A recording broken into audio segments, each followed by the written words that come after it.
Microsoft has a hit, my info's unsubstantiated, and Teams, well, they're getting a new room.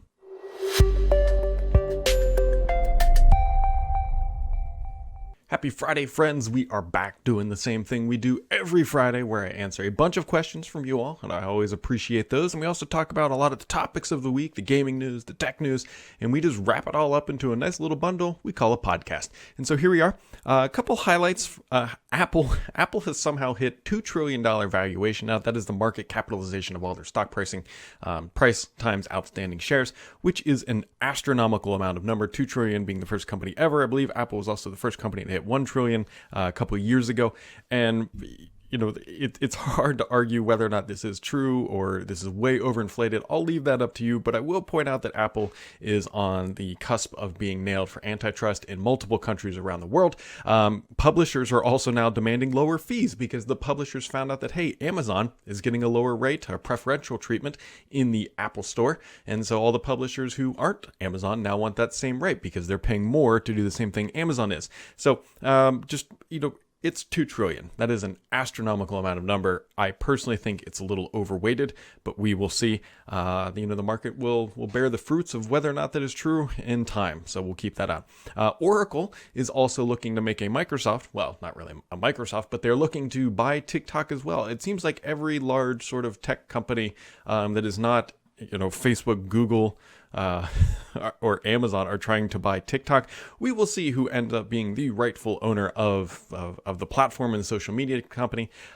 There's Oracle buying it makes about as much sense as Microsoft buying it. I don't really truly understand why either of these companies want to get tossed into the middle of a censorship debate and everything else that goes on with social media companies. But here we are. Both of them are interested along with other companies. There's apparently private investors who are looking to buy it as well. We will find out. Teams, Microsoft Teams, a popular platform communication and collaboration in the Microsoft 365 suite, is getting new breakout rooms. Eventually. Jeff Teeper, the corporate vice president who oversees engineering on Teams, tweeted out a picture showing off breakout rooms, which are going to be extremely helpful for interview processing, running conferences, and doing other sort of things inside of Teams. Right now, you have to use channels. And quite candidly, that process doesn't really work all that well. And so breakout rooms will be a nice addition. Unfortunately, we don't know when that is coming. So sometime between now and when it arrives. Other things that are happening, Microsoft Teams will also be ending support for IE11. If you were using IE11 to run the web version of Teams and all that stuff, actually a lot of Microsoft 365 stuff, you need to get off IE11, which sounds like, okay, that's easy, just go use the new Edge. Well, for a lot of enterprise companies, that could actually be a pretty significant challenge depending on how their operations function, but there are a lot of workarounds, including just using the desktop application should make it your life just a little bit easier. So if you're running Teams and you're using IE11, just be aware that some things are going to be ending here, at least official support in November. Also on iOS, there's now 3x3 grid support for those users on the mobile devices.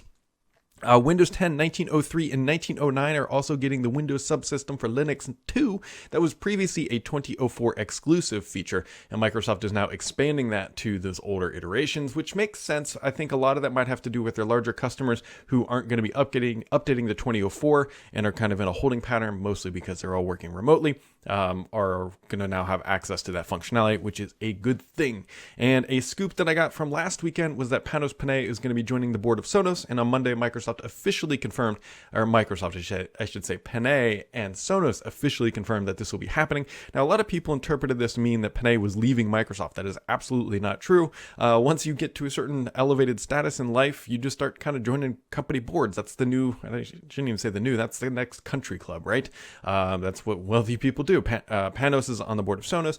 Satya Nadella is on the board of Starbucks, and I'm sure there's some other inside of the Microsoft org that I am missing. But yeah, so that's a quick highlight recap of sort of the Microsoft news and some of the Apple and other stuff happening this week. On to the gaming news.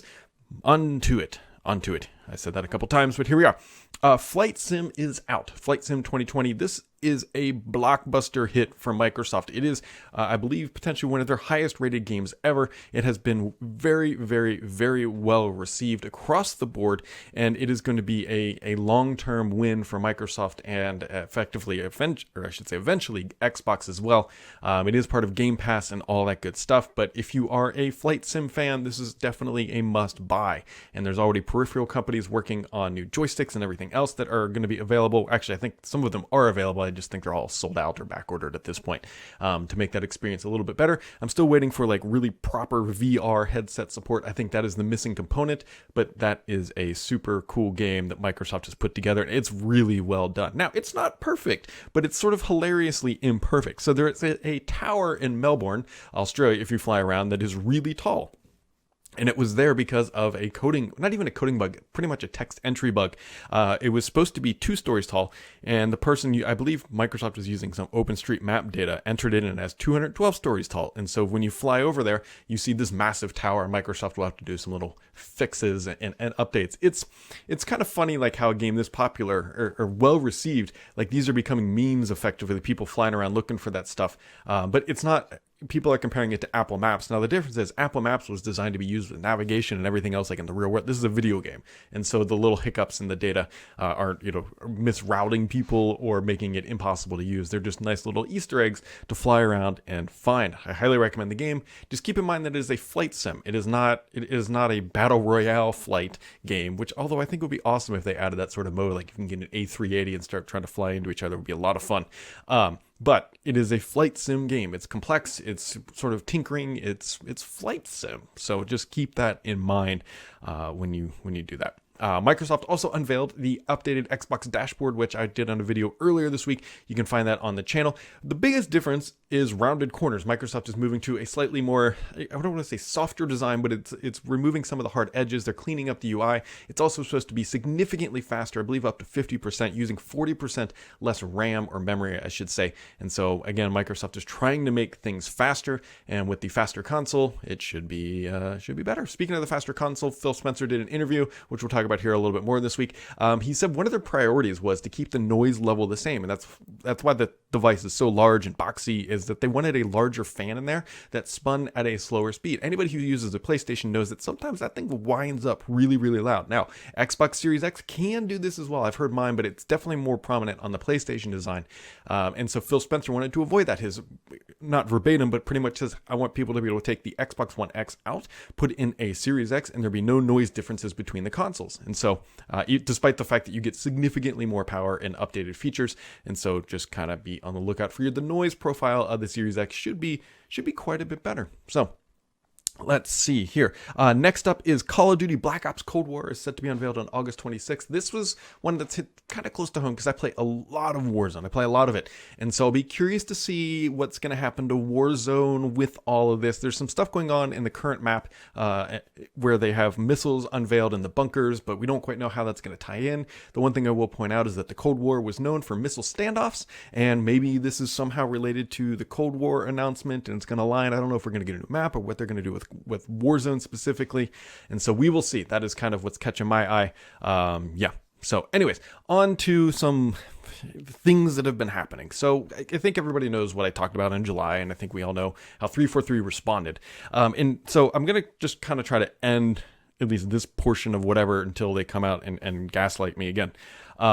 343 response to my long write-up about a lot of this stuff, but they really stuck on the multiplayer thing, was that they said Sams's unsubstantiated and quote-unquote report, as they wrote, in late July was 100% false, and no such plans or discussions have ever happened. Campaign was never going to ship without multiplayer, period. So that is, quote, verbatim how it was written, the response. Now, I have the problem with this is that Phil Spencer explicitly said they considered splitting up the game to ship this fall, but opted to delay everything. That Phil's statement from his interview at Animal Crossing goes directly against that my report being 100% false. I'm not going to just like trash Halo to trash Halo. I've played, I think, every single Halo game front to back. I want it to be a great game. I want to have a lot of fun. But to say that me reporting that the games might ship in separate components is 100% false, and then Phil Spencer, the head of Xbox, to say that, hey, it was at least considered, proves that it's not 100% false. It's not unsubstantiated. There was actual fact to back this up. And a lot of what I've wrote up, by the way, is you can go look at some of the public write-ups about some of the things that have been happening inside of the development team. There has been turmoil, there's been turnover, and it's frustrating that they are continuing to just say that my report is 100% false. despite the fact that there's evidence out there that suggests that it is accurate. So that is whatever. Just keep in mind that PR and marketing, their entire job is to take any bad information and make it look good, right? The narrative of building a game, we know that building games is tough, especially like quad A, triple A, whatever you want to call them titles, is a lot of work. There's always, we've heard time and time again about the crunch at the end that happens where people are working 70, 80 hours a week and never going home and all that good stuff. And we know it's tough. And I'm not trying to say that this isn't tough and that this is going to be a bad game. I'm just trying to point out the fact that there have been challenges, and those challenges have started to manifest in delays in the titles that have been in development for a while. And you can't deny the fact that the game is delayed, and wouldn't it be delayed if things were going swimmingly? So I can. There's like really two dichotomies of audiences. One are like, yeah, that's reasonable, and the others are just 343 stouch defenders and saying that I am out here trying to trash Halo, when that is completely unsubstantiated.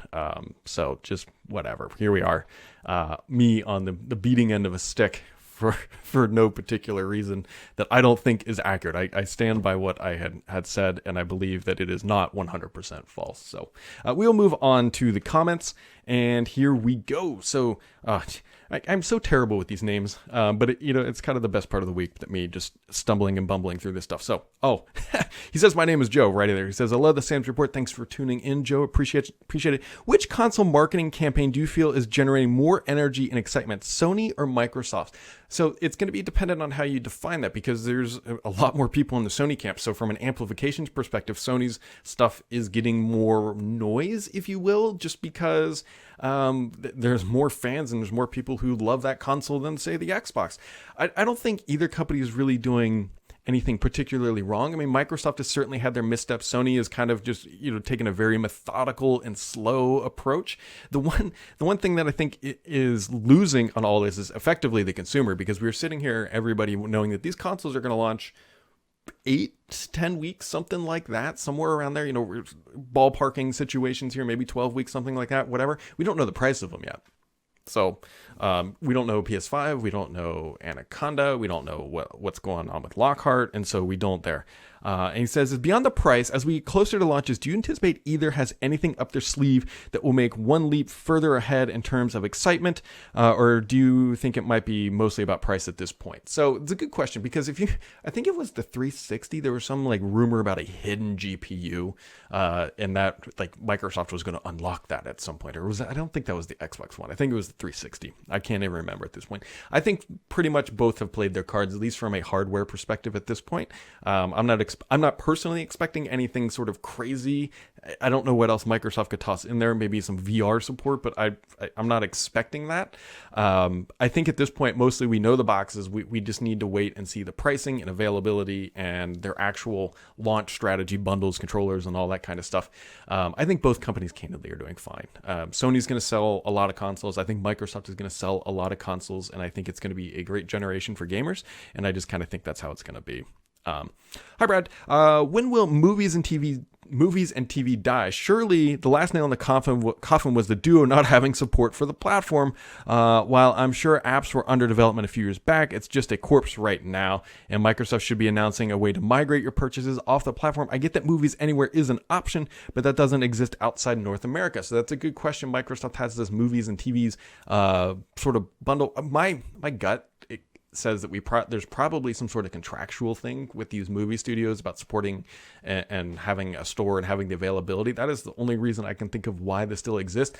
I personally would not ever recommend buying anything through the Movie and TVs app, and try to get your content out of there using Movies Anywhere. What is it? Yeah, Movies Anywhere. If you are in the North America, if you're outside the North America, I don't have great advice because I don't live there and I don't know what your options are, but it doesn't sound like you have too many good ones. Second random one. What is the music app on the Duo? I assume they don't make a Groove like player, which is the Windows UWP app. That is a good question about how you play music.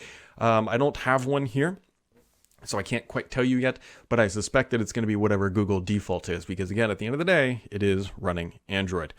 Gotham says, hey Brad, if Windows 10X fails like other attempts, do you see yourself shifting to Mac on Apple Silicon since you already use an iPhone, Apple Watch, Apple TV, and Apple Pay? No. No, I like Windows quite a bit. Apple, I think, has a much better mobile ecosystem, but I like the workflow that I have set up. I like the not infinite, but significantly better flexibility you get with Windows. I don't see myself flipping over to a Mac for my primary stuff. There's no way that I could record this podcast and do everything that I do for a living using a Mac. I shouldn't say there's no way, but there's better workflows in the Windows world for this type of stuff than I currently could experience on Mac OS. And not to mention, I'd have to buy so many different computers, and I need the high-end raw horsepower that at least Intel, as of right now, offers with their video editing. I could potentially switch to AMD and get better performance, but I'm not really wanting to spend a couple $1,000s to save a few minutes maybe on video rendering. So so I have no plans to. Sydney 2K says, I watched your video about the issues at 343 Industries and delay of Halo Infinite.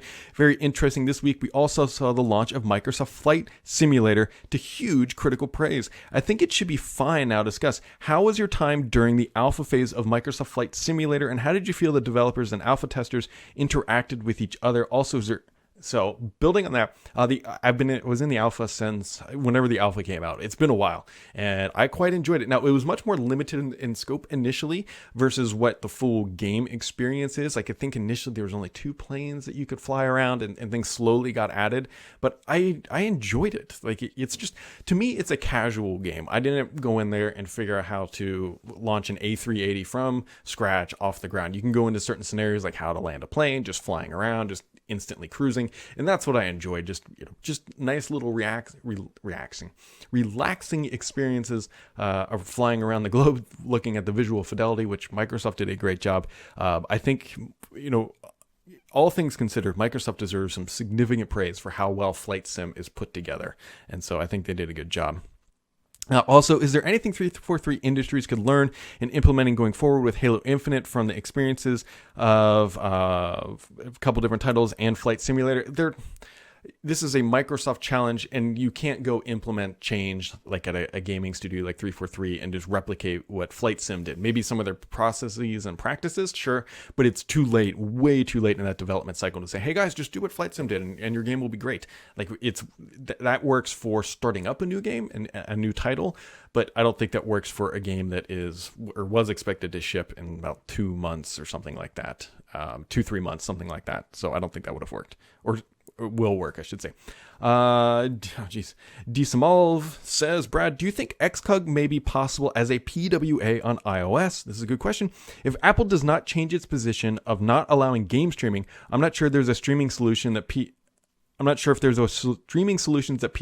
are in the market today. So, interesting idea. This type of solution could work if a number of different devices in the long run.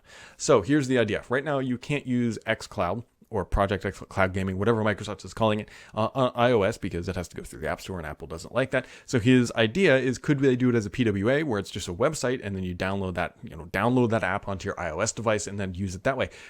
Potentially. I don't quite know the full, if PWAs have that first class experience like they do on Windows. And so there might be some additional performance, like specifically, can PWAs on iOS interact with Bluetooth? I don't know if that fidelity or potential or interactions are capable off the top of my head, but that's one of the challenges is if you can't use a controller, even though I highly recommend the Razer Kishi might interact, but I think a lot of people would have Bluetooth devices. If that doesn't work, then it's not a great experience. And Microsoft's not going to want to promote that because that's just going to harm the platform. People try to use it and say, oh, this just isn't great. It's so laggy.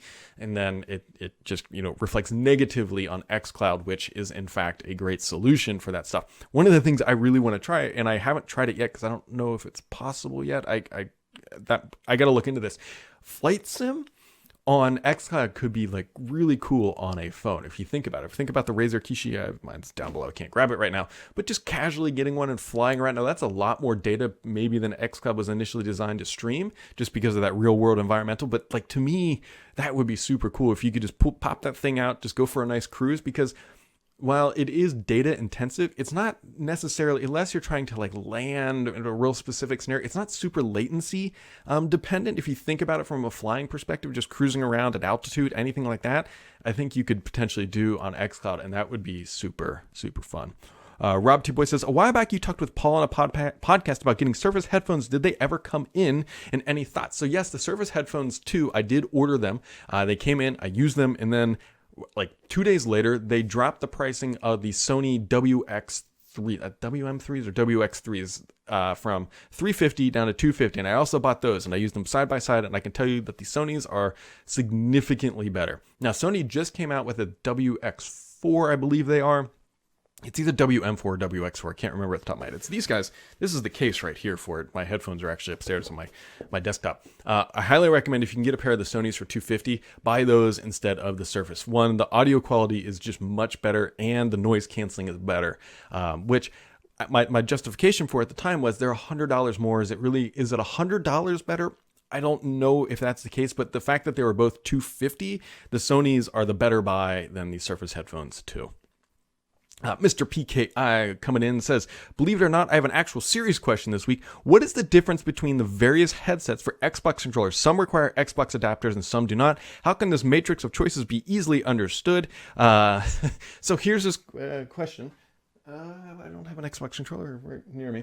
So on the bottom of an Xbox controller, here's the old Elite. Sometimes you have like that. You can't see it on the video. You have the traditional or whatever, the Xbox port, and there's also a headphone jack. So depending on the headset that you buy, depends on what it is. So if you want to use the chat adapter, which you plug in and allows you to control volume, mute, and toggle and all that stuff, you have to use the adapter. Now, there are other wireless headsets. I have one called the Rig 800XL that plugs a USB dongle into the Xbox console, and then you don't have to use any wired adapter or anything on here. So there are wireless and there are wired solutions, and then you can also, I believe, just take a standard 3.5 millimeter headphone jack and use that as a headset as well if you want.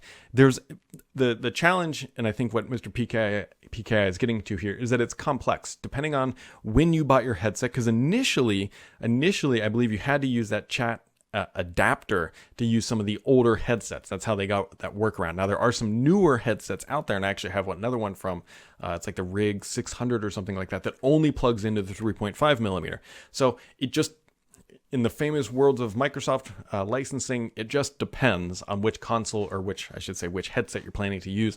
There's a myriad of options, but I don't think any of them are the default yet. I'll be curious to see what Microsoft's narrative is on the next generation controller and headset experience. I'm hoping that I don't like the dongle experience that I have with my Rig 800XL on the console, because it works like 95% of the time, but that 5% of the time it becomes unsynced and you have to go resync it, and it's a pain in the butt. So I'm hoping that the next generation stuff is just full wireless. I know that some of those exist today, but they've been very, very slow to come out of it.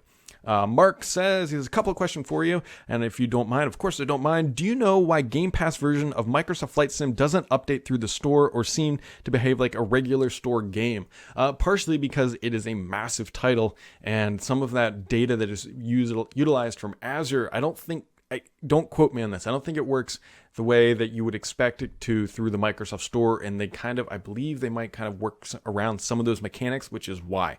I'm not positive on that. Microsoft never gave me a true answer, but yes, there have been some notable issues that using the Game Pass version of Flight Sim doesn't work as well as, say, the Steam version, which is just a more traditional download and like that.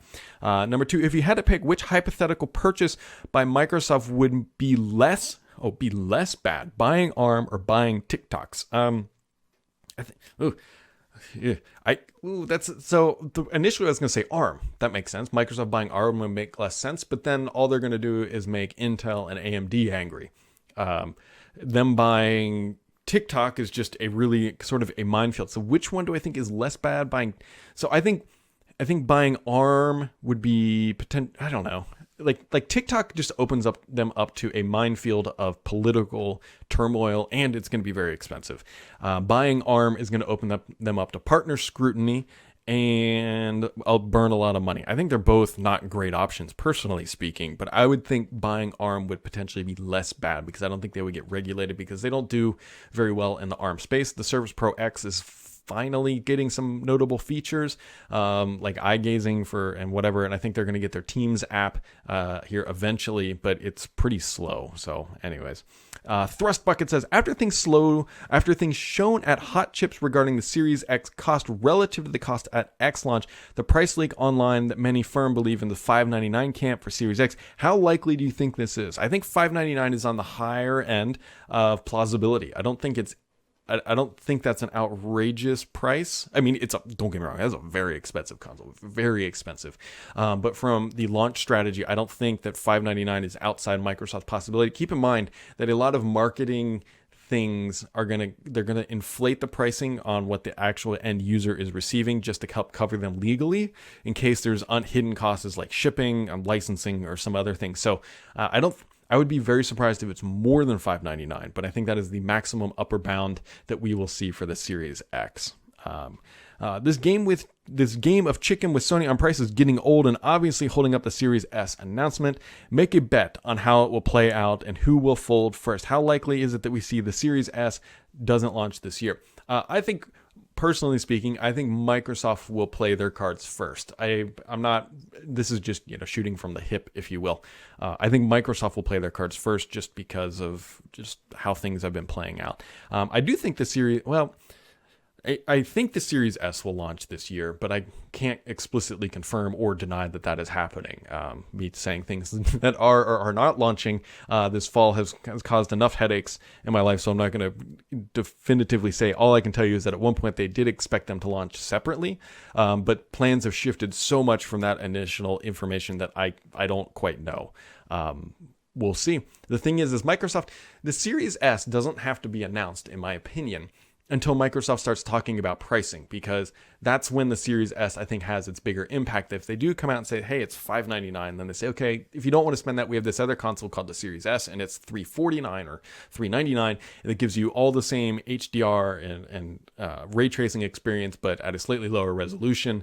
I think that's a good narrative for Microsoft. But we will see. That's kind of why I think they might fold first, is because they want to get that device announced and they want to get that pricing, those pre-orders open. So there you go, guys. It has been another interesting week in the world of Microsoft and gaming and Teams and Windows and everything else. And so we will see what brings us next week. I'm looking forward to that Call of Duty announcement to see what they talk about, because I don't think they've shown off any actual footage of Cold War yet. Just the title and some teaser trailers, but we haven't actually seen any gameplay. And like I said, I'm really looking forward to seeing what they do with Warzone, because I believe it's Verdansk, my pronunciations, is getting, I don't want to say stale, but I would love a map refresh. So we will see what happens next week, guys. Until then, have a good one.